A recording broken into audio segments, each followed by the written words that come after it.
tarde a todas e a todos que estão aqui hoje para a gente discutir um pouco dessa informatização do processo, os mecanismos da informatização do processo, um pouco no âmbito desse módulo do estágio 5 proposto de formação profissional, o debate com profissionais sobre a atuação profissional mais propriamente dita.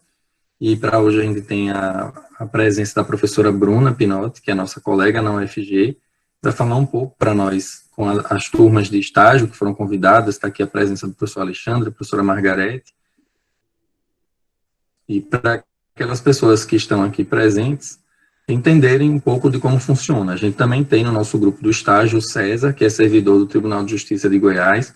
Semana passada, inclusive, eu pedi para ele fazer um bate-bola com a Bruna. Após a fala da Bruna, eu vou abrir para ele fazer algumas considerações, porque o César trabalha na parte de informática do tribunal, na área de TI do tribunal, então pode trazer para nós alguma complementação mais específica sobre o tribunal em Goiás. Para não desperdiçarmos as experiências que nós temos aqui, né? Afinal de contas, é alguém que trabalha diretamente com o processo instaurado no Tribunal de Justiça de Goiás. O César ficou um pouco inseguro, ele falou, será que eu vou conseguir? Mas vai sim, ele tem capacidade para isso, ele vai conosco. Eu não fiquei não, eu vou... Ele já está preocupado.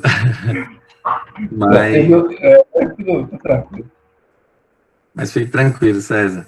E aí eu já de antemão dou as boas-vindas a todas e a todos que aqui estão, dou as boas-vindas à minha casa e também peço licença para entrar na casa de vocês, espaço, né?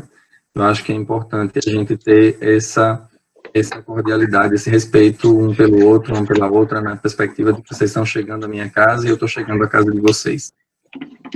Então, que sejam bem-vindas, bem-vindos. Bem-vinda, professora Bruna, bem-vindo, professor Alexandre, bem-vinda, professora Margarete. Já sem mais delongas, eu vou passar para a professora Bruna, que fica à vontade para fazer suas considerações. E já agradeço também pelo aceito do convite. Oi, gente, tudo bem? Eu digo assim, quando o Betinho me chama, tem se tornado convocação, porque todas as vezes que eu precisei do Betinho, ele sempre disponível, até no improviso, né, acaba aceitando participar de atividades, e eu acredito que é muito importante para os acadêmicos terem o diálogo com os professores de todos os anos, de todos os períodos, mesmo que eventualmente eles venham encontrar com esses professores lá na frente, é importante esse contato. Vejo aqui alguns nomes que eu conheço, que eu cheguei a dar aula, outros nomes, a maioria que para mim não os conheço, até porque eu fiquei 1 ano e meio fora da regional, né? Cumprimentar Alexandre, Margarete, colegas aí queridos, muito legal ver que o estágio está se integrando, buscando ter uma perspectiva mais ampla e abrangente, que eu acho que no fundo era isso que a gente sempre quis. Eu sou professora da área de prática, esse semestre do meu retorno não estou na área de prática, porém, a minha área é processo civil e prática processual, é o meu concurso, e eu particularmente sempre gostei muito de processo civil, sempre foi a matéria que eu mais me identificava das dogmáticas na graduação, embora minha tendência sempre tenha sido ir para o conteúdo não dogmático, que eu sou aficionada por isso, e o que me levou a escrever em Direitos Humanos também foi muito isso, essa paixão pelo não dogmático, né, dos conhecimentos mais teóricos.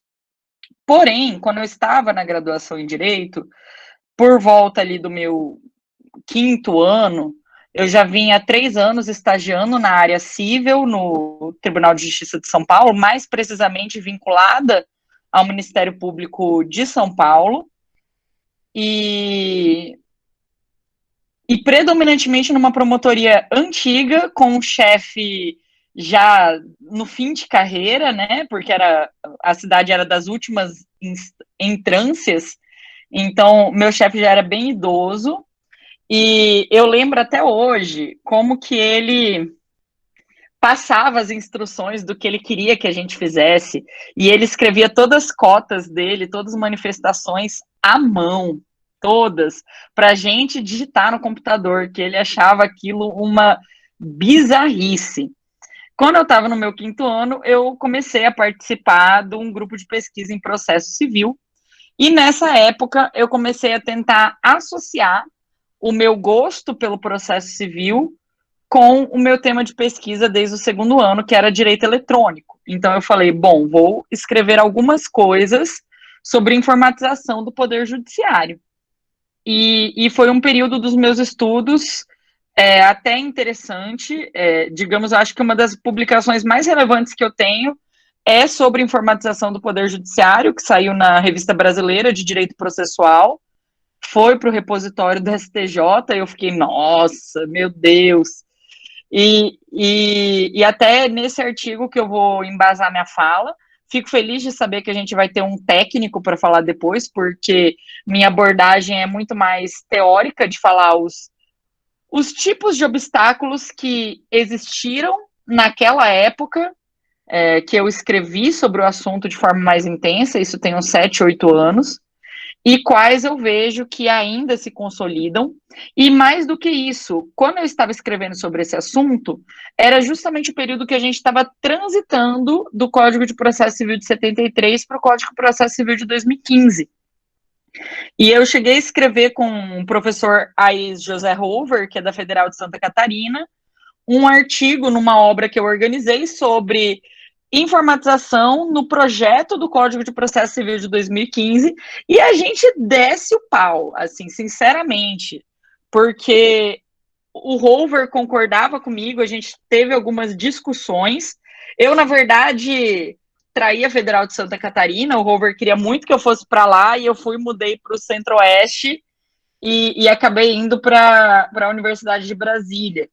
Mas quando eu e o Hover discutimos esse tema, a gente foi se deparando com um Código de Processo Civil que não estava pronto para a modernidade que era necessária. E a conclusão do nosso artigo foi justamente como que nós poderíamos defender um novo Código de Processo Civil em 2015, quando claramente os estágios de transição da informatização do Poder Judiciário ainda não haviam passado. Então, determinados itens que hoje estão no Código de Processo Civil de 2015, quando a informatização do Poder Judiciário chegar no estágio ideal, eles serão desnecessários. Determinadas atribuições, elas perderão o seu sentido. E nós ainda temos formalidades que vêm da herança do Código de Processo Civil de 73, a questão de como o Código de Processo Civil de 73 dizia, né, escrita em tinta indelével. A loucura da coisa que a gente... Eu não sei se vocês já chegaram a ter contato com um processo velho. Eu tive contato na minha vida com um processo maior de idade, entendeu? Que eu me perguntava por que o Ministério Público estava interferindo, uma vez que o processo já tinha feito 18 anos. Eu falava, já não interessa o Ministério Público interferir nesse tipo de processo. O processo claramente completou sua maioridade, poderia seguir sua vida sozinho a partir desse momento, né?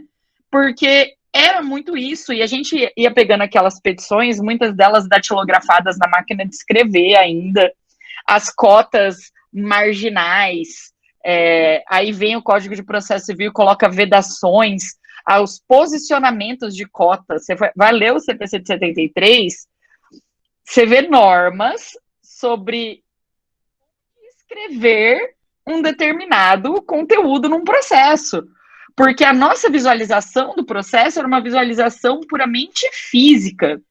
Eu lembro até hoje, Dr. Santana, meu saudoso chefe, ele falava, ainda tá vivo, né? Não é saudoso, não, pera. Não, eu tô matando o Dr. Santana, meu Deus, só não tá mais no Ministério Público, mas sensacional. Ele andava com uma mala, Betinho, e ele colocava todos os processos dele dentro da mala. E era sensacional isso, porque eu lembro dele chegar com aquela pilha gigantesca de processo, e a gente ficava olhando, eu falava, Jesus amado, esse negócio aí vai tomar um rumo indesejado, né? E eu e o Hover escrevemos sobre a transição para o Código de Processo Civil de 2015 Deixa eu fechar aqui a porta, que minhas cachorras estão numa treta ali. Peraí. Oh, meu caramba. Vocês duas ficam quieta. Não quero saber. Gente, ó, home office é isso, vocês entendem? Vocês me desculpam, enfim, home office aqui, tá rolando uma briga ali fora, fui interferir.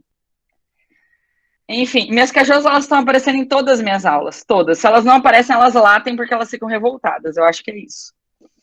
Mas eu e o Rover, a gente fez uma crítica ao conteúdo como um todo do Código de Processo Civil de 2015, que, obviamente, nossa crítica não foi levada adiante, porque a gente pensava justamente isso, né?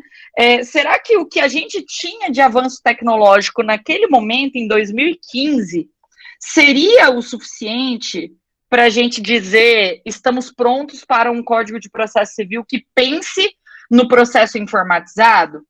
Porque a verdade é, a informatização do processo, ela veio, gente, como um movimento de transição.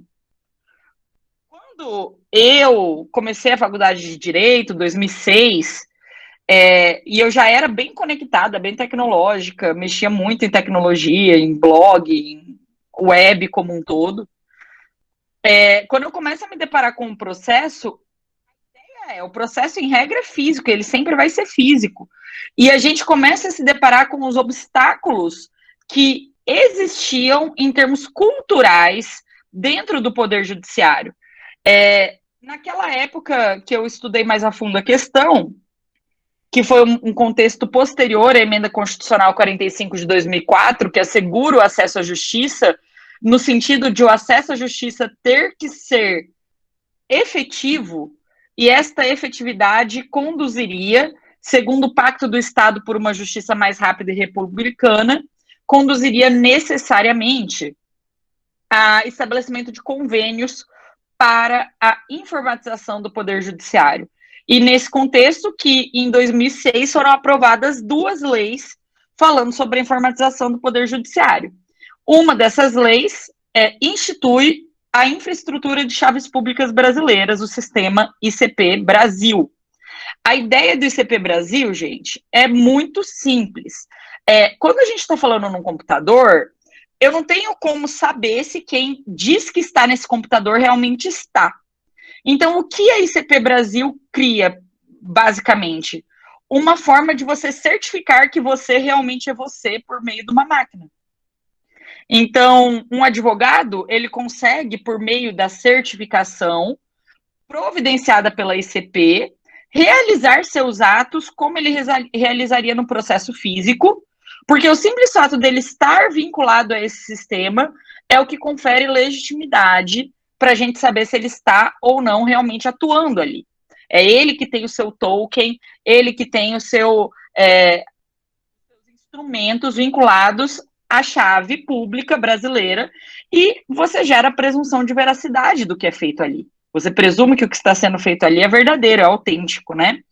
Então, o ICP Brasil, ele começa a credenciar instituições que seriam autoridades certificadoras, e as autoridades certificadoras, elas começam a atuar com o intuito de propiciar que cada vez mais advogados, e não somente advogados, membros como um todo do judiciário, sejam integrados, mas não somente. Quando a gente pensa em assinatura de contratos, a ICP Brasil foi chave para que isso fosse feito virtualmente, assinatura de contratos à distância, celebração de negócios jurídicos à distância, tudo isso veio a ser possibilitado quando a gente tem um credenciamento oficial de chaves públicas aqui no Brasil. E aí nós vamos ter a modificação legislativa futura no ano de 2006, né, 2006 mesmo, que coloca-se, né, o uso de meio eletrônico na tramitação de processos judiciais será admitido nos termos dessa lei. Lei 11.419 de 2006, que é a lei da informatização do Poder Judiciário. Repito, 11.419. Essa lei foi considerada um marco por simplesmente começar a admitir que processos judiciais tramitassem por meio eletrônico. ela colocava também algumas especificidades, como a possibilidade de realização de citação e intimação por meio eletrônico, transmissão dos autos digitais pela internet, dispensa de participação direta no cartório para juntada de petições, ou seja, o simples ato do advogado apresentar uma petição no processo eletrônico é suficiente, não precisa do ato de juntada, questões sobre envio eletrônico de documentos e tudo mais, né? Para 2006, era uma legislação extremamente avançada e quase que ideológica, porque em 2006 a gente não tinha nada informatizado, era uma expectativa, diferente de quando a gente já tem um anteprojeto do Código de Processo Civil, quando a gente já está num estágio mais avançado da informatização. Então, você já começa a criar, por exemplo, previsões que estão no CPC hoje. Questão da assinatura eletrônica dos magistrados, uniformização de processo eletrônico em todos os tribunais. Esse é um dos principais problemas que tinha surgido no início do processo de informatização. Já falo sobre ele, né? A possibilidade de praticar atos em qualquer horário do dia, prorrogação de prazos devido a falhas no sistema, citações por meio eletrônico, expedição de carta precatória, rogatória por meio eletrônico, realização de atos como penhora online, leilão eletrônico, pregão eletrônico e tantos outros atos que facilitaram a economia do processo, né, e também a realização de outros princípios essenciais, como o princípio da menor onerosidade do devedor e do próprio respeito ao patrimônio deste devedor, quando você tem uma ampliação dos atos de pregão, de leilão, por meio dos atos de leilão, de asta pública, por meio do pregão eletrônico. Isso facilitou muito a vida, né? Você ter os sites dos pregões. Enfim, então, ainda assim, a gente olha o novo código e muitas fórmulas de 73 continuam se repetindo. Por quê? Porque a verdade hoje ainda não temos uma realidade totalmente informatizada e integrada do direito processual civil. Avançou-se muito? Avançou-se muito, né? Na época que eu escrevi esse artigo na RBD Pro, eu estava lendo aqui algumas coisas, mas, por exemplo, vários sites de tribunais estaduais que não tinham informatização em primeira instância, isso não existia. Você tinha, no máximo, digitalização de recursos, tramitação de recursos de forma eletrônica. E, entre outros problemas, alguns que eu vou citar agora, né? Mas, basicamente, nós tínhamos os seguintes problemas, né? A questão cultural era um obstáculo. Mesmo os servidores, magistrados, promotores, principalmente os de carreira mais antiga, que se deparavam com os recursos informatizados, tinham muito receio em utilizá-los. Existia até uma cultura, né? Tinha um juiz, nunca vou mencionar o nome, mas ele falava que esse negócio de informatização não vai dar certo, porque o que me faz trabalhar é ver que tem uma pilha de processo na minha mesa. Se não tiver nada, eu não vou trabalhar. E ele falava isso mesmo. Por quê? Porque o processo eletrônico é uma pilha eletrônica de processo. E a gente ia morrer afogado em papel, isso é realidade, a informatização era necessária. Eu acho que esse período da pandemia mostrou o quanto esse período de transição da informatização do Poder Judiciário foi importante, porque senão provavelmente o Judiciário teria parado.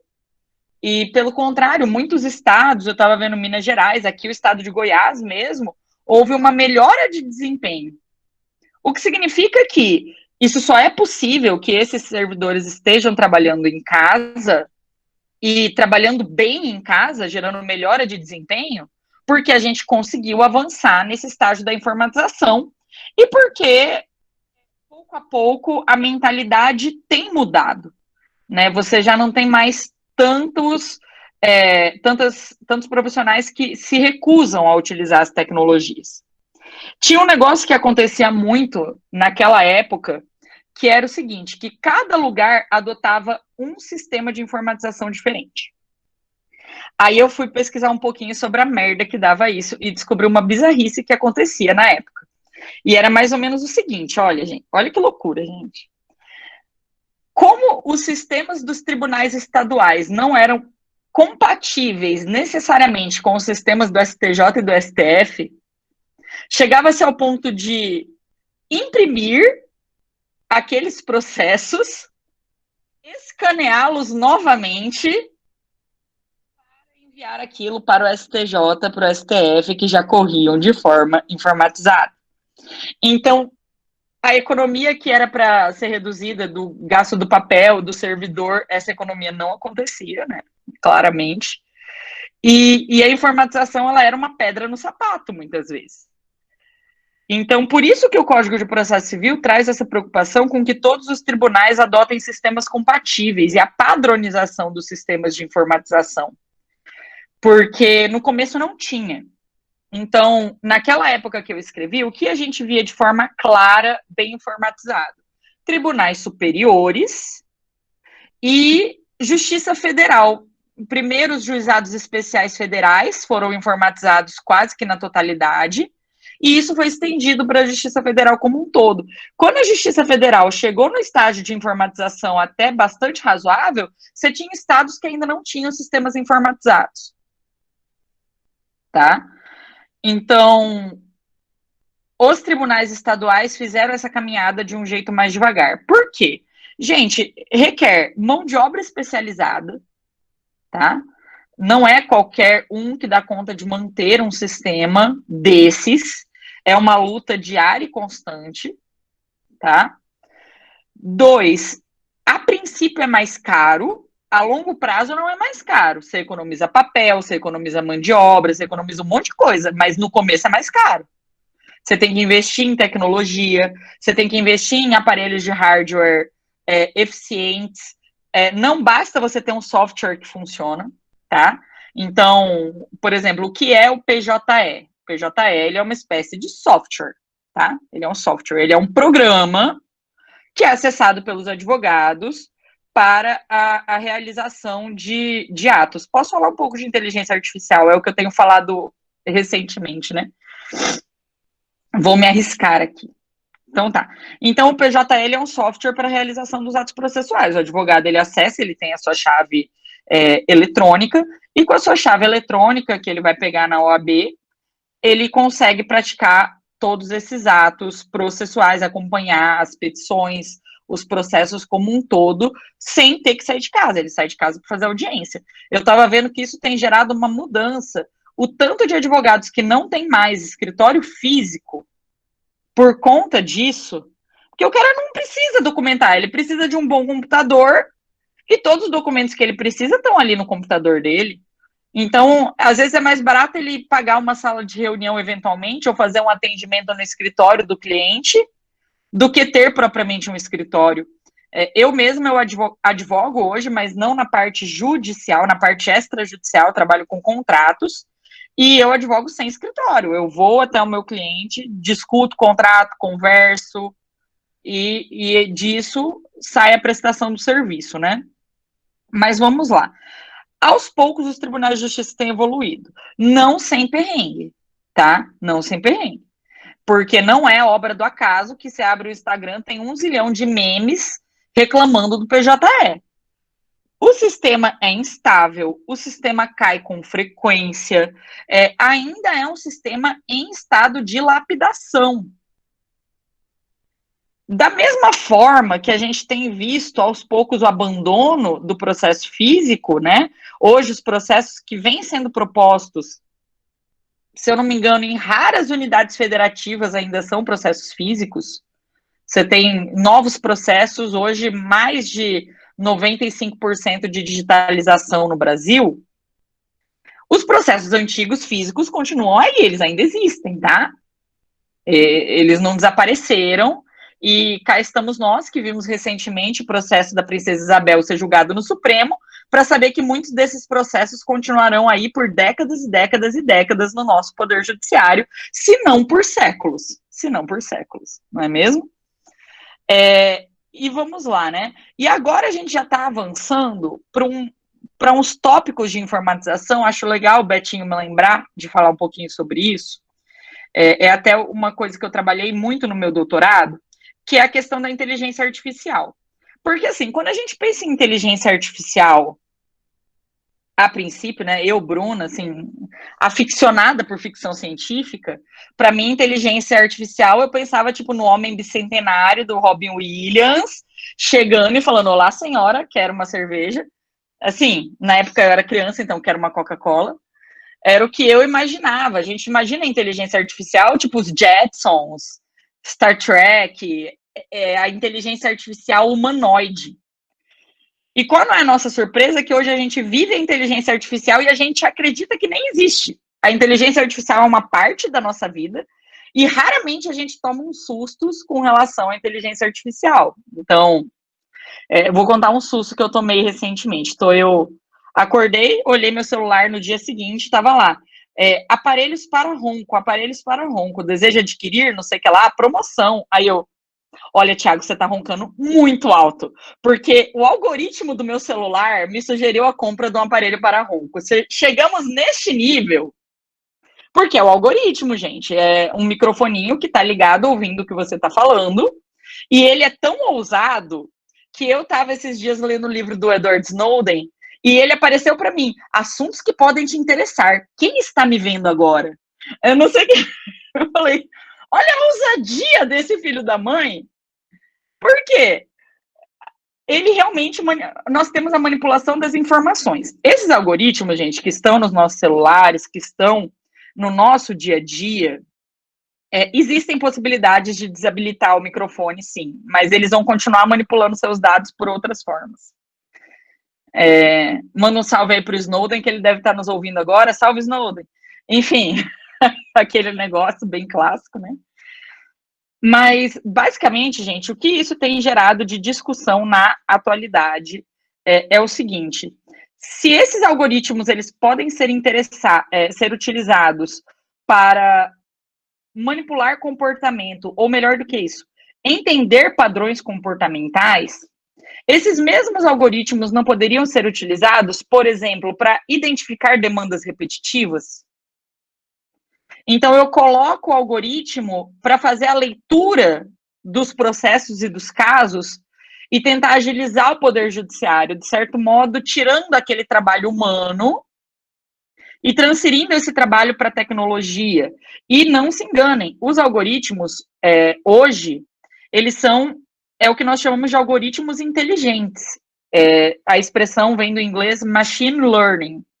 Eles aprendem conforme a gente vai utilizando. Então, você coloca um algoritmo inteligente trabalhando no poder judiciário ali, no começo ele vai dar resultados medianos, mas de tanto fazer aquilo, ele vai evoluir sozinho. Ele evolui sozinho, tá? É igual assim, ó, eu sou fangirl da Apple, né? Não nego, gasto todos os meus dinheiros com isso, mas eu acho bizarro como a Siri, ela vai se adaptando ao nosso jeito de falar e, de repente, ela tá entendendo o que a gente está dizendo. Coisa que ela não entendia no começo, porque a Siri é um software inteligente. Ela não tá simplesmente programada para fazer só uma fórmula fechada. Ela tá programada para aprender os meus hábitos, os meus gostos, igual a Alexa da Amazon. Gente, é impressionante. Vocês verem vídeo do que aquela maquininha faz. É isso que você pode incorporar ao poder judiciário. Esse tipo de máquina. Só que é óbvio que junto com isso vem o conflito ético da coisa, né? Qual é o conflito ético? Na medida em que nós colocamos máquinas para fazerem trabalhos que eram realizados por humanos, a gente vai estar despersonificando a realização da justiça? Essa é a ideia. Se eu tenho uma máquina que vai conseguir fazer isso super bem, para que eu preciso do juiz? O juiz custa muito mais caro que a máquina, te garanto. Né? Então, não, a gente põe a máquina para separar todos os casos que estão parecidos, faz aquela justiça fast food, sua decisão sai no mesmo dia. Separou aqui, ó, todo mundo igual, esse caso, tanto. Dano moral porque aconteceu tal coisa, tanto. O algoritmo já separa, a sentença sai semi-pronta.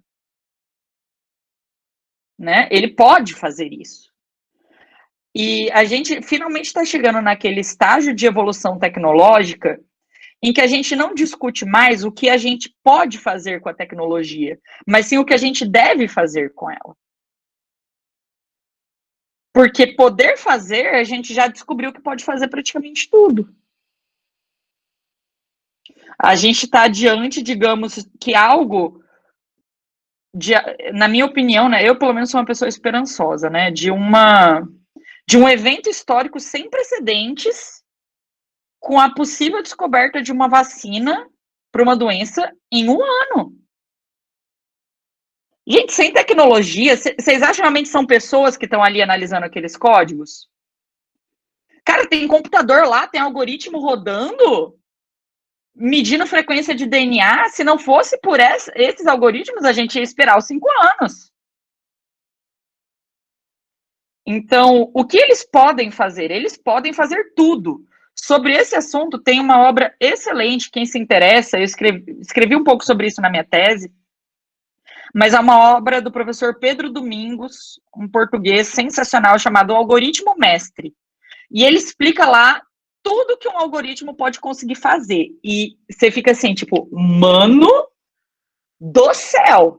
Será que eu quero isso de fato? Será que é isso que eu estou esperando para a tecnologia? Será que a gente vai ver um dia justiça tipo Minority Report, do Tom Cruise, a previsão do crime antes dele acontecer por uso de tecnologias e algoritmos inteligentes?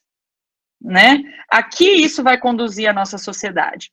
E digamos que eu estar discutindo isso hoje, para mim é uma bizarrice, porque quando eu escrevi sobre esse assunto, e essas publicações foram, de fato, nossa, recebidas como publicações inovadoras, e hoje não servem nem de peso de papel de porta, naquela época isso nem passava pela nossa cabeça. A gente estava preocupado com o seu Zé, juiz há 40 anos, que não tem nem computador na sala dele. Essa era a preocupação naquela época. A gente estava preocupado com uma ausência orçamentária dos estados que jamais ia viabilizar a instituição de um sistema de informatização de poder judiciário. Essa era a preocupação naquela época. E aos trancos e barrancos, essas preocupações foram pouco a pouco sendo superadas. Então, hoje a gente tem um sistema que funciona, às vezes mal e porcamente. Você me desculpa, César, às vezes mal e porcamente. Porém, a gente entende a limitação da coisa, né? De você ter que colocar um negócio para funcionar e ter que atender muita gente. Eu falo que eu me solidarizo, que meu marido ele é servidor público da Caixa Econômica. Então, cara, o pessoal criticando os aplicativos do auxílio emergencial e etc. Assim, gente, vocês fazem ideia que um tantinho assim de funcionário que nunca pensou que isso ia acontecer na existência deles, teve que literalmente parir um aplicativo do nada para atender, tipo, 30% da população brasileira? Não é fácil, cara. Não é fácil. Entendeu? Não é simples você criar uma tecnologia que funcione. Na minha opinião, o PJE funciona bem. Ele tem muita oscilação, é verdade, tá? Então, vocês como advogados, né, já que isso é uma aula de prática, e para eu não ficar só no campo teórico, eu sempre adianto, não deixa para protocolar no último dia. Para você não sofrer com o desespero de entrar no sistema e o sistema está em manutenção. Porque é um desespero que vai bater, tá? Te garanto isso, o desespero vai bater. Quem nunca passou por isso? Você tem que ficar torcendo, 11h59 protocolando petição. Pelo amor de Deus, né? Então, assim, é preciso ter razoabilidade. Mas acho que é isso, Betinho. Eu vou devolver a palavra aí para o César falar um pouquinho sobre como o PJE está funcionando hoje no TJ Goiás para a gente. Eu não vou só meter pau no PJE, não sou esse tipo de pessoa. Eu estou anotando os requisitos aqui. Tá me escutando bem? Tá? Eu estou escutando bem. Eu estou escutando um pouco abafado. Tá embaçado? Um pouco abafado, mas estou escutando. Agora, tá melhorando? Tá melhor. E o Então, que acontece? O Bruna, tribunal... eu vou agradecer a Bruna, acho que ela fica à disposição para perguntas, né, em seguida, Claro. e eu vou passar já para o César para ele falar um pouco como é que está sendo esse processo no TJ Goiás e quais são hoje os planos para o futuro, né, que eu lembro que mais ou menos há 1 ano e meio, 1 ano atrás, não lembro exatamente, o César falava sobre inteligência artificial, ele inclusive tem a intenção de fazer a monografia dele sobre a inteligência artificial aplicada ao PJE, e o César tem algumas curiosidades específicas, né? Porque Me ele também, chama, César, para te ajudar. Pois eu já me ofereci, eu não já me sabia. O Betinho, eu estava apresentando um pré-projeto, e Bruno, eu não sabia que você era tão tecnológico assim. Meu Deus! A parte mais difícil que a gente tem na hora de falar do processo eletrônico é chaves públicas, ICP Brasil, certificado digital. Ela já falou sobre isso, ainda bem, graças a Deus. sim. Então, eu acho que a gente pode fazer uma dobradinha aí, que eu tinha me oferecido para o César, a gente Com conversou, certeza. Já topei essa dobradinha. e até porque eu falei com ele que é importante pensar na questão ética que você tocou hoje, né? Que o César falava um pouco da aplicação das sentenças, as decisões, etc. Mas eu vou deixar o César com a palavra, porque aí ele fica à vontade para falar o que ele sentir nesse... Eu anotei, obrigado, Betinho. Eu anotei alguns pontos aqui que a Bruna falou, até você pediu para eu fazer uma apresentação, e eu falei, mas eu tinha que ter conversado com a Bruna antes para fazer. Mas eu anotei o que ela disse, e eu acho que eu vou me ater aos pontos que ela colocou, né? Primeiro, a questão cultural, né? Eu acho que não passou, não. O pessoal ainda está bem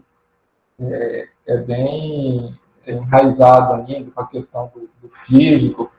Eu, particularmente, eu entrei no TJ em 2007 e eu fui trabalhar com processo. Eu não trabalhei com processo judicial ainda, diretamente, no desenvolvimento do ProJude, no caso. Eu atuo diretamente no desenvolvimento do processo administrativo. E a gente sofreu bastante, assim, porque imagina que no processo judicial ainda a gente tem o Código de Processo Civil para poder dar suporte. Processo administrativo é direito administrativo, né? Então, assim, pode tudo, né? E eu queria até compartilhar, porque não peço licença para compartilhar a tela aqui, não sei se alguns já conhecem, um caso, rapidão aqui, olha só, estão vendo minha tela? Sim. Estão vendo, né? Olha só. Começou a compartilhar, César. Isso. E esse aqui é um processo administrativo digital do Poder Judiciário, é o PROAD. Esse aqui eu trabalho no desenvolvimento dele até hoje. E olha só isso aqui é uma capa. Isso aqui é uma capa. Isso aqui foi uma briga. Eu vou interromper aqui, vou voltar. Porque o pessoal, na época, eles falavam assim, mas a gente não vê o processo, a gente ia discutir com os juízes auxiliares da presidência, mas eu não estou vendo o processo. E aí eu fui para casa e falei assim, nossa senhora, como que eles não vêem o processo, meu Deus? Daí a gente teve a ideia de, assim, vamos fazer uma capa. Pronto. Entendeu? Fizemos essa capa e o negócio deslanchou, o sistema deslanchou. Implantaram na corregedoria, e agora está no tribunal inteiro. Acho que praticamente todo mundo hoje trabalha utilizando o PROAD. Mas, assim, para vocês verem que ainda tem, né, essa questão. Então, é muito a questão das assinaturas. O pessoal tem um apego muito grande por ter a assinatura física, né? Então, e assim, até convencer o pessoal de que, olha, não é isso, tem, como a Bruna diz, tem certificado e tal, que não precisa ter essa assinatura. Enfim. Sobre o PJE, é aquela questão, né? É complicado, porque eu havia falado na última aula que os tribunais começaram sem o CNJ, né? Os tribunais começaram a desenvolver o processo eletrônico sem ainda ter a figura do CNJ como um gestor desse processo. Então, assim, foi uma corrida, né? Então, imagine, São Paulo começou a fazer o seu, Goiás começou a fazer, Rio Grande do Norte começou a fazer, Minas começou a fazer. Então, cada um começou a fazer seu sistema. E ainda tal, e ainda utilizam o seu sistema. E aí vem o CNJ e simplesmente fala, olha, agora é um sistema único, é o PJE. Né? E condiciona também, eu estava até pensando sobre isso, né? Hoje começou uma corrida de quais tribunais agilizam mais os seus processos, né? Finaliza, né? Faltando o termo aqui, conclui seus processos. E aí imagina o seguinte, Goiás utiliza um determinado sistema que tem uma velocidade X. E aí o CNJ vem e fala assim, olha, a partir de agora você vai usar um sistema, ou seja, eu vou te dar um carro com uma velocidade inferior e quero que você atinja essa produtividade. Então, assim, para a gente da TI é uma loucura isso. Então, a gente vai fazer reuniões e fala, gente, mas o Projut tem isso, aquilo, tal. O PJE ainda não tem. E aí o CNJ pede que o tribunal, né, aumente sua produtividade, mas dando para ele um carro inferior ao que ele tem. Então, assim, é muito complexo. E como não começou o CNJ desde o início, com essa gestão do desenvolvimento do processo judicial, aqui em casa não tem cachorro, não, tem menino, viu? Desculpa aí, tem o menino chorando aqui, estou com o nenenzinho, mas não escutaram, não, né? Então assim, é uma dificuldade. Uma dificuldade para a gente da TI. Eu estava falando do CNJ, voltei aqui. Então, acontece, o CNJ ele não acompanhou desde cedo o desenvolvimento do sistema, numa questão colaborativa. Agora que ele está começando. Nós da TI, a gente sempre pensou que o CNJ deveria ter feito, e hoje, com essa inovação da inteligência artificial, o que ele deveria ter feito é instituído um modelo de metadados para os processos, como foi no molde da nota fiscal eletrônica, que a Receita Federal estabeleceu um modelo de dados, e não sistema, não propôs sistema, mas propôs modelo de dados, e aí cada tribunal pudesse desenvolver em cima desse modelo. E esse modelo de dados, esses metadados, poderiam ser compartilhados. Assim, é uma questão mais técnica, mas seria talvez isso o ideal e talvez era o que deveria, é o que poderia agilizar o desenvolvimento da IA. Bom, o que eu tenho aqui? O que a Bruna falou de novidade é o seguinte, já está acontecendo, né, inclusive, se eu não me engano, foi hoje, o TJ Goiás assinou um acordo com o TJ do Pará, uma parceria de uso da inteligência artificial, um sistema que a gente fez, que chama Berna, não gostei desse nome de jeito nenhum, mas chama Berna, para as demandas repetitivas do segundo grau. Então, assim, já é realidade. O Tribunal de Justiça de Goiás já está fazendo testes com esse sistema que é nosso, e agora a gente firmou um protocolo de intenção com o TJ do Pará para um desenvolvimento colaborativo nessa expectativa aí. Deixa eu pegar aqui outra coisa, está em relação sobre a ética que a Bruna levantou também, né? Que é a questão da ética do uso da inteligência artificial. Quando eu falei com o Betinho 1 ano e meio, acho que 1 ano e meio atrás, ele me deixou com essa pulga atrás da orelha, né? Sobre isso. E o tempo passou e o CNJ parece que está atento a isso. Tanto é que no dia 28, eu vou compartilhar com vocês, dia 28 de agosto, vou compartilhar no chat. Vocês estão me escutando?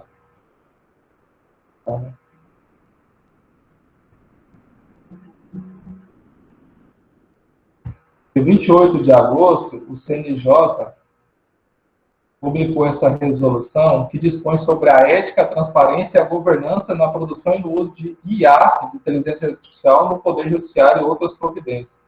Então, é justamente isso. O que eu achei interessante? Que a gente vai ter a oportunidade agora, com essa resolução, de um trabalho mais colaborativo, diferente do processo judicial. No processo judicial, começou individualmente, o CNJ assumiu depois, ainda tem muita confusão, mas por forçar a implantação de um sistema único, né, que, no meu entendimento, não seria o mais viável, né, deveria exigir modelos, que a gente chama de integrações, né, seria mais adequado. Mas agora na IA ele já fez isso. Na IA, essa resolução já traz essa possibilidade. Ele toma para si a gestão do desenvolvimento da IA, de toda a ética. Tem a questão, o Betinho ainda, eu lembro que ele falou assim, mas e aí se o algoritmo começar a ter um comportamento preconceituoso, né, discriminatório, essa resolução trata isso, né, fala sobre quando um algoritmo, a partir da leitura e do aprendizado de outras decisões, ele passa a ter um comportamento discriminatório. Tem até o caso de a Microsoft fez isso, não sei se você acompanhou, Bruno. Ela colocou uma IA no fórum, um algoritmo no fórum, e aí esse algoritmo, de repente, ele começou a virou um fascista, entendeu? A partir dos comentários, o algoritmo começou a soltar um monte de mensagens fascistas, né, homofóbicas, de todo tipo, né? Então, o CNJ se atentou para isso, né? Então, a gente tem a expectativa que esse desenvolvimento de IA vai ser mais colaborativo. O Betinho fez porque o TJ é conservador e vai aprender a se portar como judiciário. É engraçado que eu assisto bastante palestras sobre inteligência artificial, inclusive com a presença de muitos magistrados, e está mudando, entendeu? Está mudando a concepção, mas uma coisa é certa, todos eles falam assim, olha, nunca vai substituir o humano, nunca vai substituir. Então, assim, eles sempre estão preocupados também com o ato decisório, né? Porque, se a gente ler a resolução, ele vai falar que, olha, você pode ter IA até chegar na decisão. Mas chegou na decisão, a caneta é do juiz. Então, assim, em termos de carreira ali, o que está ameaçado, ao meu ver, são as carreiras ali, assessoria, as carreiras de distribuição. A gente tem, hoje no tribunal, a gente tem as secretarias executivas, eu sou doido para acabar com as secretarias executivas, colocar sistema em tudo, ser tudo distribuição automática. Eu só estou tentando achar uma secretária ou um secretário executivo que tenha umas planilhas boas para a gente entender como eles fazem para informatizar as secretarias executivas. Porque também tem isso, né? A gente depende de um trabalho, de um humano, para perceber como o humano faz, para informatizar esse serviço, né? Então, assim, voltando à questão do jurídico.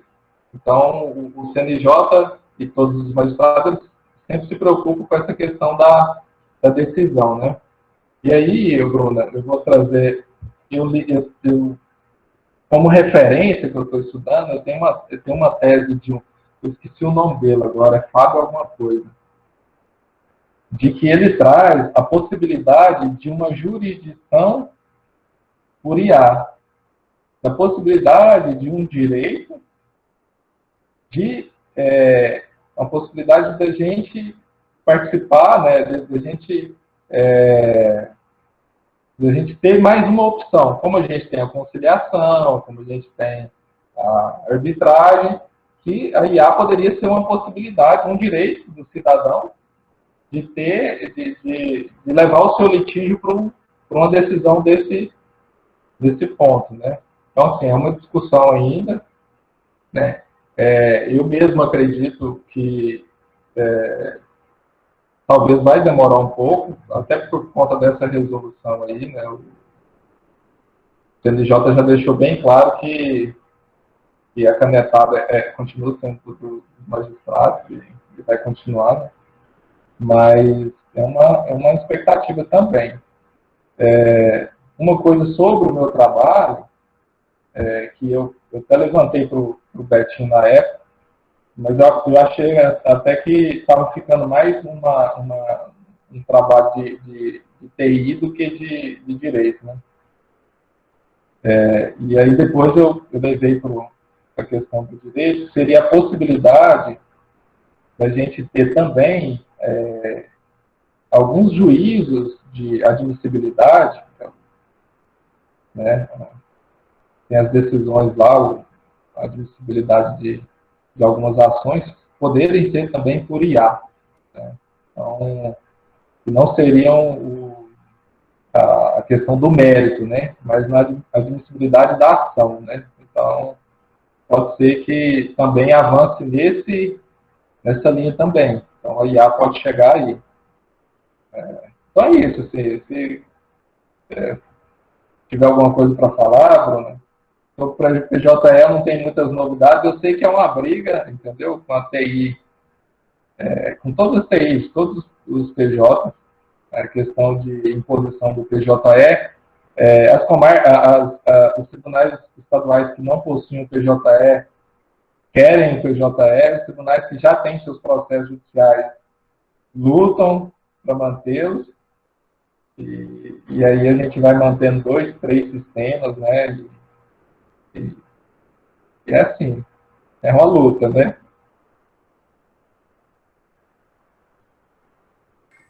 O professor Alexandre quer fazer uma intervenção. Por favor, professor, fique à vontade. Você é bem breve. Primeiro, saudar aí, né, os nossos convidados aí pelo debate, eu acho que é bem importante. Eu estudei na UFSC, e a UFSC, na minha graduação lá nos anos 90, tinha laboratório de informática jurídica, e informática jurídica como disciplinas obrigatórias. Inclusive o Aires Rover era estagiário no laboratório.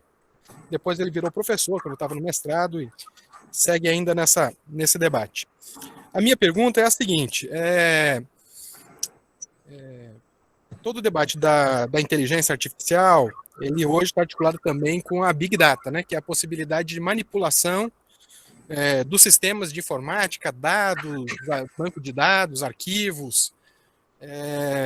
Como é que vocês dois veem essa possibilidade dentro do Poder Judiciário?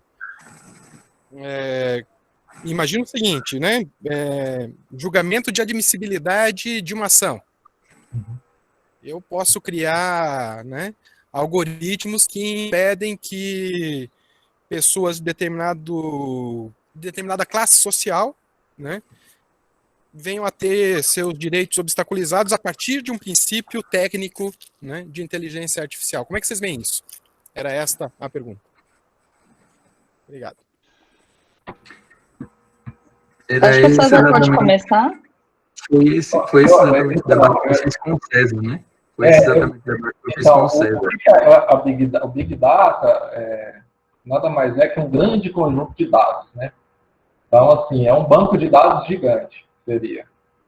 Então, é isso. Essa resolução, agora do CNJ, ela regulamenta o uso desses dados. Então, assim, para a gente poder, para qualquer pessoa, servidor ou empresa usarem esses dados, assim, vai ser mais rígido agora, né?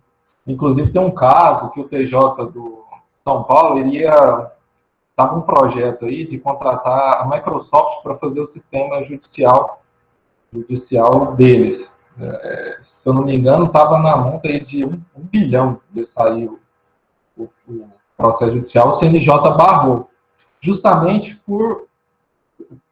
pelo perigo, o risco que seria disponibilizar essa grande base de dados de decisões, para uma empresa privada. Imaginem os algoritmos da Microsoft sendo alimentados por todas as decisões dos juízes de São Paulo. Complicado. Então, o CNJ barrou, e nessa resolução ele trata disso, do cuidado ao uso desses dados, das decisões, das petições, né? Para o meu trabalho mesmo, eu queria ter o acesso às petições. Um colega meu fez um projeto de IA no TJ antes dessa resolução, então ele conseguiu mais facilmente esses dados. Então ele conseguiu pegar várias petições, eu acho que foram quase 2.000 petições, e aí ele fez uma IA que analisava essas 1.000 petições e dava o percentual de chance de vitória de cada petição. Então, o sistema iria, baseado na sua petição, ele iria falar, olha, você tem possibilidade de tantos por cento de chance de ganhar por essa petição, dados os resultados anteriores. Então, isso já tem. Só que a questão que o Alexandre falou é o seguinte, o Alexandre, e todos, o aprendizado da IA não é necessariamente um aprendizado técnico, entendeu? Não somos nós, porque tem uma diferença entre IA, inteligência artificial, e um sistema especialista. No desenvolvimento de um sistema especialista, a gente desenvolve toda a técnica baseada num procedimento já anterior, um procedimento já pré-definido. Igual, pegamos um processo civil, pega o código de processo civil e vamos especializando. Olha, aqui a petição inicial, vamos colocar um campozinho lá, quer fazer audiência? Sim, tal. Isso é um sistema especialista. Já existe um procedimento. Na IA é diferente. Na IA, ele aprende. É claro que a gente vai dar um modelo para ele, a gente tem que informar o seguinte: o que a gente informaria? Vamos dar um exemplo. A gente pega uma decisão, né, e aí a gente vai marcar na decisão o seguinte: olha, isso aqui são os fatos, né, um metadado, a gente vai ensinar para ele, olha, o que o técnico vai fazer? Olha, isso aqui são os fatos, isso aqui são os fundamentos, e isso aqui são os pedidos. A decisão é o direito. E a IA vai aprender. A gente não ensina para a IA que, com base em um determinado fato, ele vai decidir assim. Não, ele vai aprender em razão da quantidade de dados. Porque o que acontece? A inteligência artificial lá na década de 70, ela ficou em desuso porque não tinha muita informação. Assim, ela era uma esperança, né? Ela era uma esperança, vai ser tudo IA, robôzinho, tem um filme do IA lá, do inteligência artificial, né, tal. Só que aí não tinha internet ainda. Não tinha internet, não tinha essa imensa quantidade de dados que tem hoje. E o que acontece? A partir dessa quantidade de dados, que aí é o Big Data, é que esses algoritmos vão aprender. Assim, tem as técnicas aí, mas não é assim, a gente não ensina para ele que, com base numa determinada situação, determinado fato, o direito é esse. Não é assim que é programado. Não é assim que é programado. Ele vai ler uma quantidade gigante de informações, e aí ele vai olhar para as informações e vai identificar um modelo. E vai perceber, olha, dentre 1000 fatos X, a solução é essa. Então, ou seja, quando chegar um outro fato que se encaixa nesse fato, a solução vai ser essa mesmo. Entendeu? Então, ele aprende, por isso que é inteligência artificial, porque ele aprende com a própria informação. Ele não é ensinado por nenhum técnico, na verdade. Só complementando isso que o César falou, essa preocupação sua, Alexandre, da possibilidade de uso discriminatório dos algoritmos é uma preocupação muito genuína. Tanto é que, se você for ver os regulamentos recentes da União Europeia sobre o tema inteligência artificial, os parâmetros éticos que vêm sendo fixados, um dos principais é a não discriminação. Então, a vedação de que o machine learning seja conduzido por padrões discriminatórios sob pena de responsabilização. E isso não só em regulações genéricas, regulações específicas, hoje aplicadas na União Europeia. A gente, de certo modo, bebe muito dessas normativas, da mesma forma que a nossa Lei Geral de Proteção de Dados, que entrou em vigor agora, ela bebeu da fonte do RGPD, do Regulamento Geral de Proteção de Dados Europeu, que já está em vigor, tem 2 anos, se eu não me engano. Mas, da mesma maneira, o e-privacy, que é o regulamento também europeu sobre o tema privacidade, vai inspirar as normativas aqui do Brasil. Eles têm sido a vanguarda, e o problema de você não ser vanguarda é que você acaba seguindo quem é, né? E quase que numa perspectiva meio que colonializadora, né? E você tem vários temas que você consegue debater isso, né? Alguns teóricos da América Latina têm falado, opera lá. Isso aqui não, por exemplo, direito ao esquecimento. Os teóricos da América Latina falaram, olha, aqui as últimas vezes que a gente tentou apagar a história deu ruim. Não vamos fazer isso de novo. Não concordamos, vocês podem colocar no regulamento, mas a gente não concorda. E de fato, as temáticas de inteligência artificial lá, as discussões é exatamente essa. A possibilidade de uso discriminatório do algoritmo. A história que o César contou no final da fala dele descreve exatamente o que o IA é, e eu acho que ele explica bem isso, né? A gente não consegue controlar o machine learning. Você alimenta o machine learning com dados, mas ele aprende sozinho. Então, se os dados que você alimenta são dados discriminatórios, ele vai operar de forma discriminatória. Então, onde que você tem que limitar isso? Você tem que limitar isso na proteção de dados, no tipo de dado que pode ser armazenado e no tipo de dado que pode ser compartilhado. E isso está sob controle de nós, técnicos. Nós podemos escolher os dados que passam ou não pelos algoritmos. E essa é a nossa única possibilidade. Eu achei bem razoável e prudente essa posição do TJ de São Paulo. Encerrei minha fala aqui, pronto. Falei muito. Não, foi bom. Eu queria inserir uma outra coisa a partir da sua fala, e eu vou mostrar também alguns processos judiciais eletrônicos que eu acho que é importante para a gente compartilhar aqui com a estudantada, mas, por exemplo, saiu há pouco tempo aquela decisão em Santa Catarina, né? Não lembro exatamente, ou foi no Paraná? Foi no Paraná que uma juíza vai e diz que por conta da raça, provavelmente ele é o criminoso. Então, a gente alimenta uma inteligência artificial com informações desse tipo, certamente ela vai ser conservadora, né? E vai ser discriminatória. Então, pois não, César? Eu queria justamente aí fazer um adendo, que é o seguinte. Uhum. Mas aí que é a questão, porque se a gente é capaz de ter uma IA que nos mostra que as decisões estão tendo esse tipo de viés, então essa IA também é positiva. Porque ela vai ser capaz, imagina o seguinte, nesse caso aí, alguém compartilhou, deu a decisão, né, e publicou. Mas e quantas outras decisões assim não são proferidas? E a gente nem fica... Claro. Né? Então, assim, eu vejo como uma possibilidade, inclusive, de fiscalização, não controle, digamos, das decisões. Mas, César, eu faço uma pergunta.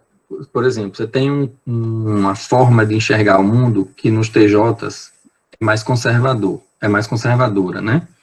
E aí a gente percebe que esse padrão, digamos que seja hegemônico. Será que essa inteligência artificial não vai ter um padrão que também seja assim discriminatório? que é a pergunta do Alexandre, e que, ao mesmo tempo, aquela mesma problematização que eu fiz com você lá na apresentação do projeto de monografia. Aprende com o que é recorrente, como é que a gente pode constituir um padrão que seja capaz de entender que, mesmo havendo decisões dessa natureza, elas não podem ser absorvidas pela inteligência artificial, ou que elas têm que ser rechaçadas pela inteligência artificial e até informadas ao magistrado ou à magistrada de que aquela decisão não passa por um crivo, talvez. E aí entra um outro debate, que é o princípio da autonomia do magistrado, né? A independência funcional, a livre convicção, uma série de coisas. Como é que a gente consegue imaginar essa relação entre a inteligência artificial e esses outros princípios que também regem o processo civil, dentro do processo judicial, e a inteligência artificial? É uma boa pergunta mesmo. E a resposta é o seguinte: se for conservador, vai continuar sendo conservador. A esperança é sempre a IA se estenda para as outras instâncias, né? Então, eu penso que o CNJ tendo publicado essa resolução sobre a ética, pode mexer também com isso, nessa questão, né? Porque pode chegar lá, né? Pode chegar lá. E a gente pode ter também ter aquela questão por exemplo, no nível de primeiro grau, a gente vai começar a perceber. Acho que alguém comentou sobre jurimetria. Aqui, ó, falou. A jurimetria, na verdade, o estudo dela é isso. O objetivo dela é justamente estudar como está a pulverização desses dados no judiciário. Consegue perceber, olha, determinada vara tem um viés mais assim, a outra é mais conservadora, a outra é mais liberal, menos punitivista, né, mais punitivista. Coisas que, às vezes, os advogados com experiência já percebem, né? Olha, cair ali naquela vara ali, estamos lascados, né? Porque o advogado já sabe isso, né?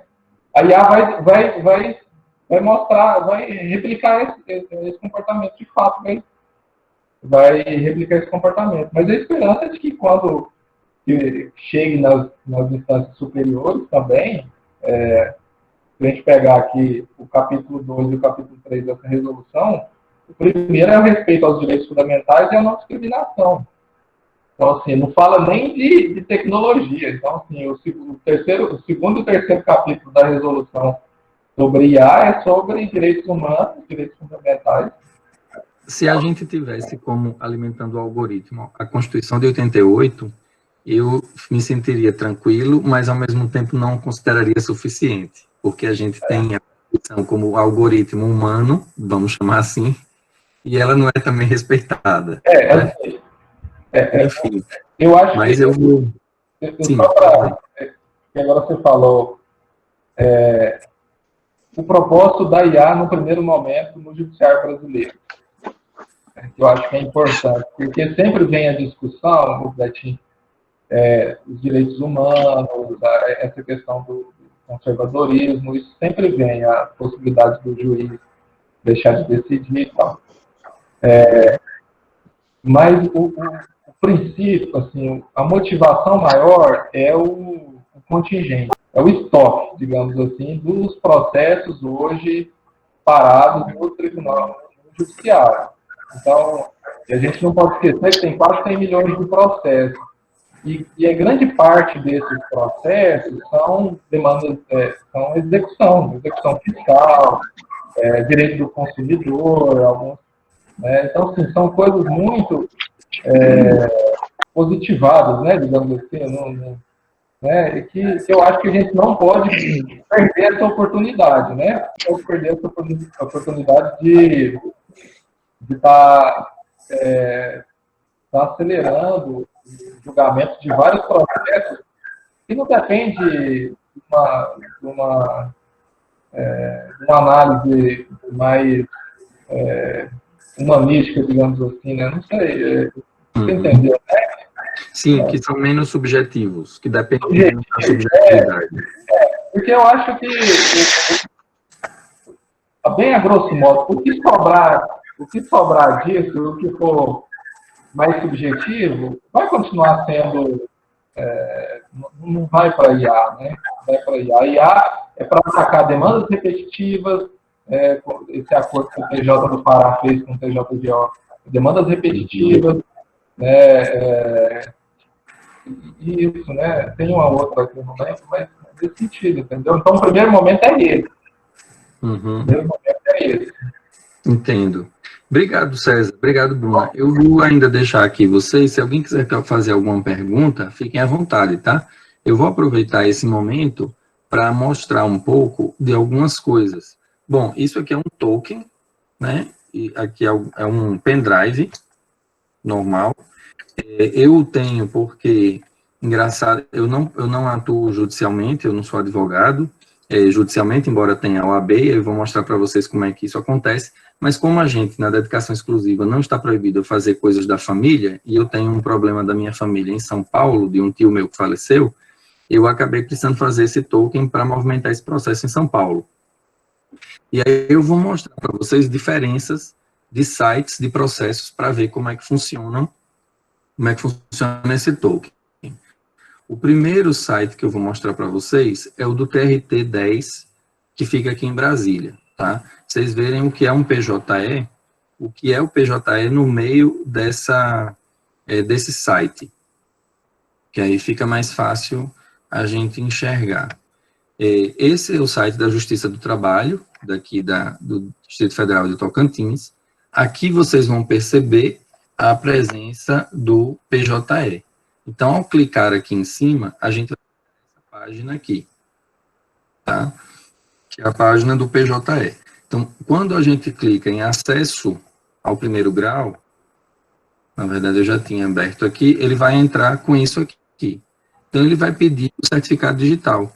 Só que, veja, isso se deu pela necessidade que o CNJ impôs de unificação.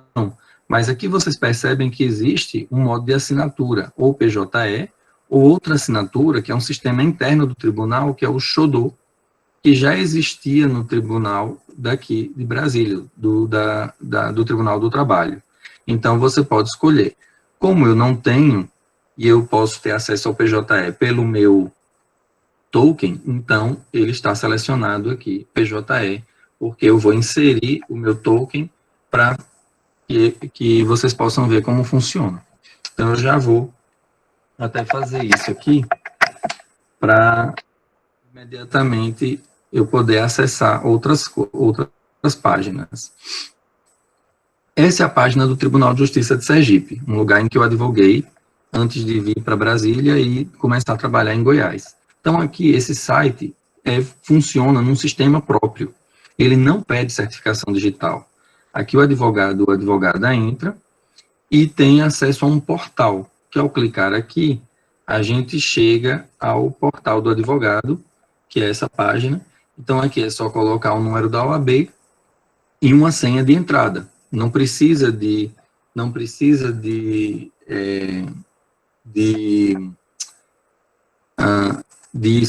certificado digital, que nesse caso é oferecido pela OAB, aí por um convênio que a OAB possui com sistemas de certificação, ou a pessoa pode adquirir certificado digital por meio de empresas que fazem isso. Nesse caso meu aqui, eu adquiri pela Rubrica Digital, que fica aqui em Brasília, uma vez que a OAB de Sergipe não oferece o certificado digital, porque o sistema interno do tribunal não utiliza o certificado digital. Então, eu vou acessar aqui, vocês verem como funciona. E agora tem essa outra parte, que é o CAPTCHA, que não havia, né? Não sei se chama assim, mas eu chamo CAPTCHA, porque tem um númerozinho para a gente. É isso mesmo, CAPTCHA. Acessa. Eu ainda tenho a minha OAB, então eu ainda tenho a minha senha.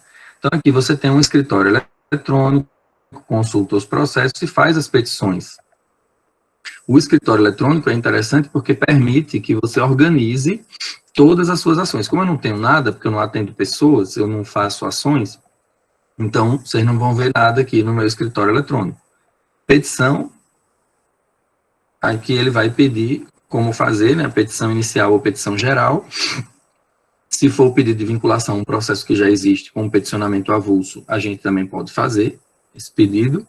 E aqui tem consulta, o pedido de sustentação oral, não sei se vocês enxergam, vou ampliar aqui para ficar mais visível, a sustentação oral, pedido de preferência, consulta processo, consulta protocolo, custas, cálculos jurídicos. Uma coisa que eu acho muito legal do Tribunal de Justiça de Sergipe é exatamente isso dos cálculos jurídicos, porque outros tribunais não oferecem essa possibilidade. E aqui ele já diz, ó, a data inicial, a data final, o valor na data inicial, os juros mensais, ele já oferece aqui as possibilidades para vocês fazerem o cálculo, se tem honorários e qual a ordem, a proporção dos honorários, qual é a correção, o índice de correção, e a resposta, se a gente quer uma resumida ou detalhada. Se tem multa, então vou inventar aqui um cálculo qualquer. Eu sempre uso, inclusive, esse sistema, porque muitos tribunais não têm. Então, se eu preciso fazer um cálculo de atualização de qualquer coisa, que alguém me peça para atualizar, ou mesmo uma dívida que eu tenha com alguém, ou que alguém tenha comigo, eu calculo por aqui. Então, vou colocar esse 11 de setembro, esqueci qual foi a data da invasão do Chile, da derrubada de Salvador Allende, que hoje faz 47 anos, alguém faz aí a conta? 73. 73, isso mesmo. Então, 1973. Peraí. 1973, data final 11 de setembro de 2020. Valor na data inicial, não vai ser em real, então teria que fazer um cálculo anterior, né? Vou colocar aqui R$1.000. Juros mensais 0,5%, honorários 20%, vou deixar esse NPC, vou pedir detalhada para vocês verem como fica, e uma multa vou colocar de 10%. Isso vai conforme a decisão judicial, tá? Então, peço o cálculo e ele já vai me dar esse cálculo muito rapidamente. Cadê? Ou não vai ser tão rapidamente como eu estou imaginando, porque a minha internet, meu computador pode não estar. O meu? Muitos sites abertos. Mas aí eu vou deixar aqui calculando, que ele está aguardando, e vou mostrar outro site para vocês, que é o site de São Paulo. Então, como é que funciona o site da Justiça de São Paulo? Ele tem esse sistema aqui, que chama ESAGE, Portal de Serviços.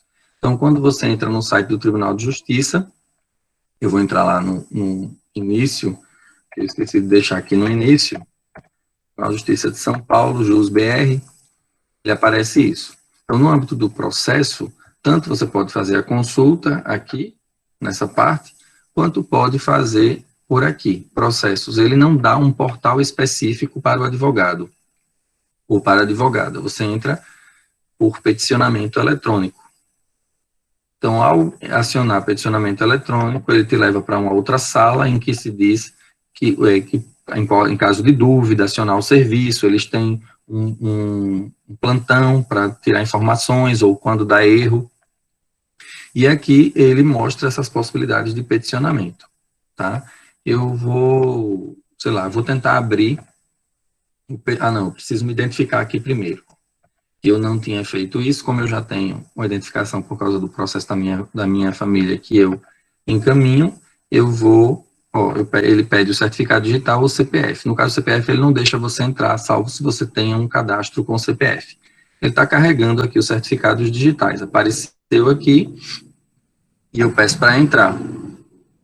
Quando eu entro por esse e-mail, aparece essa janela aqui, que eu não sei se vocês estão vendo que está piscando, com a necessidade de eu colocar uma senha para entrar me identificar. Então, a partir daí, eu posso ver o que eu tenho como processo. Olha lá, aí ele já me dá uma nova versão aqui, ou eu posso manter a versão atual. Como eu não advogo, eu não sei o que vai acontecer com essa versão, eu vou entrar nessa versão aqui que já existe. Então, tenho as distintas formas de petição, consulta de petição de primeiro grau, complemento de cadastro. Cada vez que eu vou peticionar, eu preciso de indicar no cadastro as pessoas para quem é essa petição. Então, tem uma série de nuances aqui que eu acho um pouco chatas de fazer, mas é isso que acontece. Deixa eu ver se tenho já o cálculo aqui, tenho, do Tribunal de Justiça de Sergipe. Então, ele me deu aqui esse cálculo corrigido, ó. R$1.000 em 1973, hoje valeria R$ 95.717,24. Então, ele vai me dar todas as correções ao longo de todo o período em que a dívida ocorre, sem ser paga, tá? Com a incidência das multas, dos juros e dos honorários de advogado. Ao final, ele aparece esse resumo, dizendo o que é que corresponde a cada coisa, né? O valor em relação, o quanto de multa, o quanto de juros, enfim, os juros mensais, o valor dos juros mensais ficou em R$ 1.665,47, enfim, ele dá todo um panorama aqui. Só que não entendi que aqui ficou em 95 mil e aqui está dando R$ 2.934 o total. Estou achando estranho. Ah, porque eu botei, sei lá, 100 mil? Não lembro. Ou foi 1.000? 1.000 mesmo. Mas, enfim, tem essas possibilidades que o tribunal oferece. Eu posso fazer consulta de processos. Vou mostrar, eu não tenho aqui os números, porque realmente eu não advogo, então eu tenho consultas antigas, de processos meus antigos. Deixa eu ver se tenho como fazer isso por aqui. Eu não vou ter como fazer isso por aqui, eu vou fazer por outra página, que aí eu posso consultar pelo nome, mesmo sem ser advogado, eu posso fazer uma consulta processual simples para qualquer cidadão ou cidadã, não preciso de explicação, vou pedir pelo nome do advogado. Então, ele diz para não usar acento, eu faço o nome do advogado e vou procurar. Ah, esqueci de fazer isso aqui.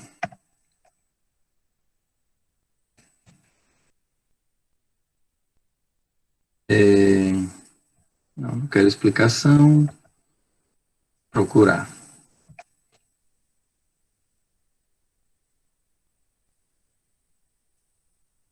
Cadê? Não tem nada, será?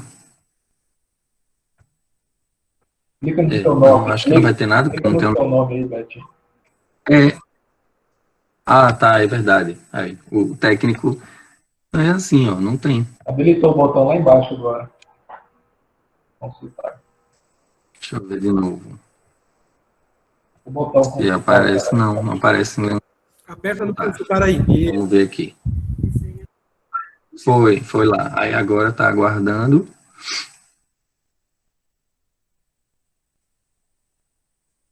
Como tem muita página aberta, acho que vai demorar um pouco. Aqui, ó.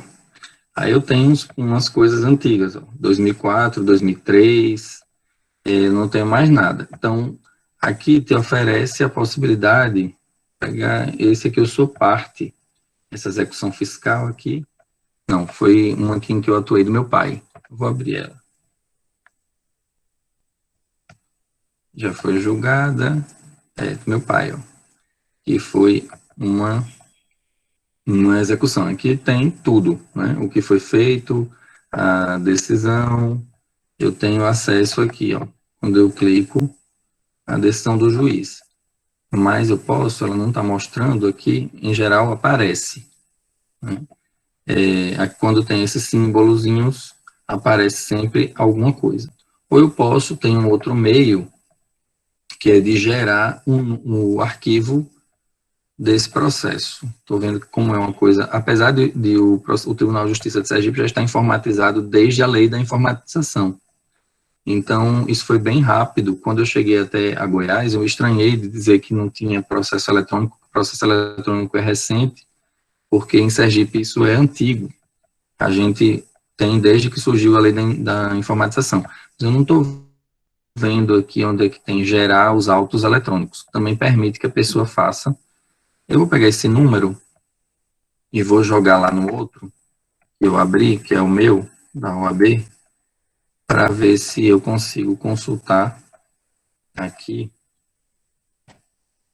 porque permite... Ai, como assim? Movimentos 15 últimos, vamos ver. O advogado, o número do processo deve ter 10 ou 12, mas eu só fiz calcular, ou só fiz copiar e colar. Vou pegar esse número aqui, porque ó, veja que tem um número e tem um número único. Esse número único foi essa tentativa do CNJ de fazer a unificação, né? Que até hoje não acabou acontecendo. Ó, aqui não deu, vai dar, não entendo o que está acontecendo. Isso tem que ter um número, copiei e colei. E não vem. Deixa eu ver outra coisa aqui. Deixa eu ver esse. Também pode ser que não venha, dizendo que tem que ter 10 ou 12 números. Agora vai. Então, tem esse número aqui do processo. Aí aqui ele diz processo materializado. Eu posso gerar um PDF automático com os autos do processo. Só que ele seleciona as peças processuais que eu quero. Eu posso apertar aqui, eu vou selecionar todas essas peças e eu vou gerar o PDF. Então, a partir daí, ó, eu tenho como ler tudo que aconteceu nesses autos. Certo? No Tribunal do Sergipe tem uma capa, viu, César? Mas ó, uma capa mais simplinha. Não é aquela capa que você mostrou. Então, ela aparece uma capa com a autuação, etc, etc. A gente tem aqui o processo eletrônico. Então, é isso. Se alguém tiver mais alguma pergunta, é só um pouco para mostrar como é que funcionam alguns processos em alguns tribunais para vocês.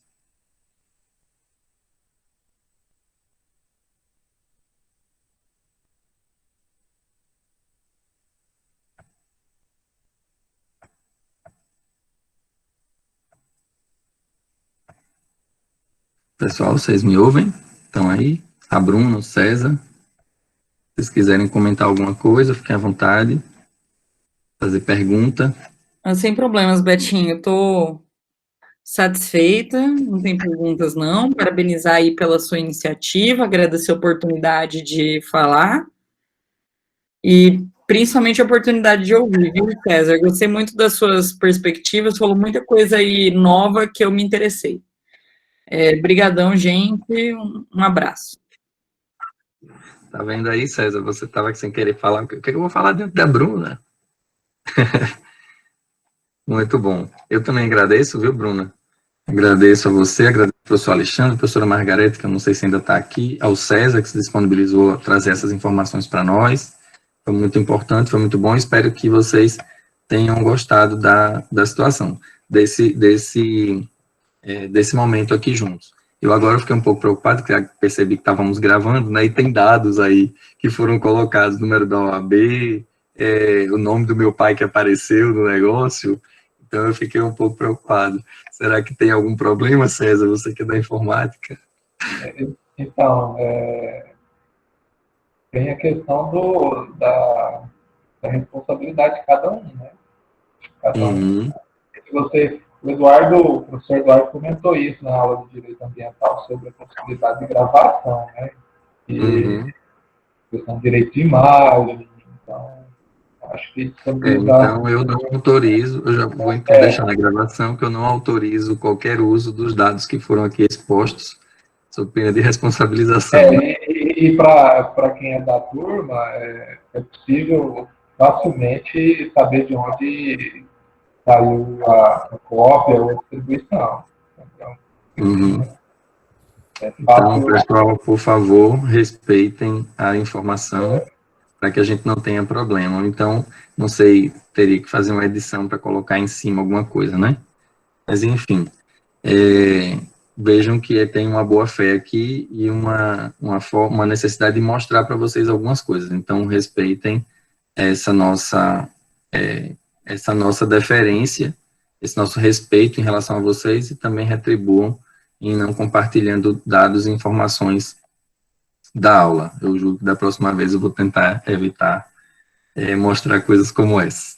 Mas, então, obrigado a todas e a todos, boa noite e até a semana que vem.